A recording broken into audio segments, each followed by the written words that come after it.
females are called peahens, and babies are called peachicks. As a whole, they are peafowl, and there are 3 different species. The most common, and probably the most familiar, is the blue peacock. The other 2 species are the green peacock and the Congo peacock. The blue peacock is native to India and Sri Lanka, but they have basically been domesticated and live throughout the world as pets. The green peacock ranges in Southeast Asia, from Burma to Indonesia. They're more affected by changes in temperature, and thus aren't as hardy as blue peacocks. They're also considered to be more aggressive than blue peacocks, so they haven't taken off as pets the way blue peacocks have. This is probably for the best, though, because green peacocks are endangered due to population declines from habitat loss and overhunting. The 3rd and final peacock species was discovered less than a century ago and lives in Africa in the Democratic Republic of the Congo. They're also listed as vulnerable in the wild and are probably the least well-known of the peacock species. In general, peacocks spend their days in open forests foraging on the ground for food and water, and spend their nights roosting in trees.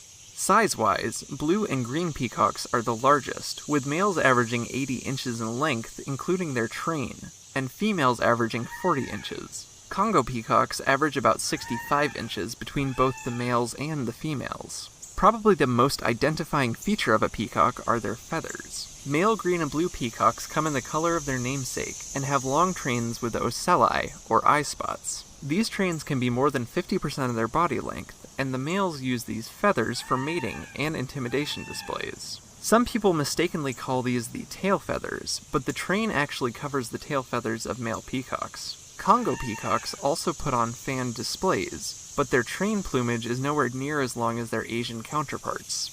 Blue peahens are rather drab in color, sticking to grays and tans with limited colorful plumage, but green peahens are just as vibrant as the males. Congo peahens are usually green along their back, with their chest feathers appearing more brown or gray. Only male peacocks have long trains for display, and after breeding season, males will molt their long trains and have to regrow them. There are also white peacocks. This coloration is relatively rare, and is not a form of albinism. It's possible for peacocks to be partially white and partially colored as well. While they might look regal, most people consider them rather loud and noisy.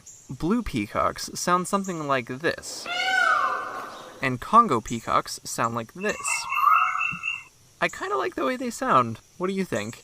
Noisy or not, blue peacocks are the national bird of India, so they must be doing something right. Peacocks are typically ready to mate by 3 years of age, though it should be noted that Congo peacocks have not been thoroughly studied in the wild because of their isolated location and generally shy nature, so new information may show inaccuracies here.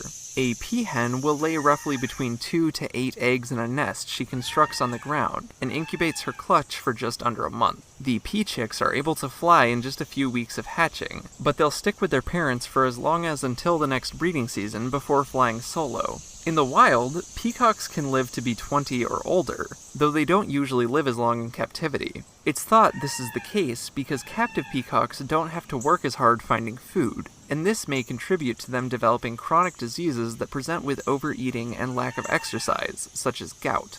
Speaking of diets, peacocks eat bamboo shoots, flower petals, grasses, insects, reptiles, amphibians, and worms. In the wild, they're hunted by tigers, jackals, jaguars, and other large predators, like Chester. Peacocks hold significance throughout many cultures, be it for the uses of their feathers in ailing victims of cobra bites, or even just their aesthetic value in fashion and design. They're some of the most well-known birds in the animal kingdom. For more facts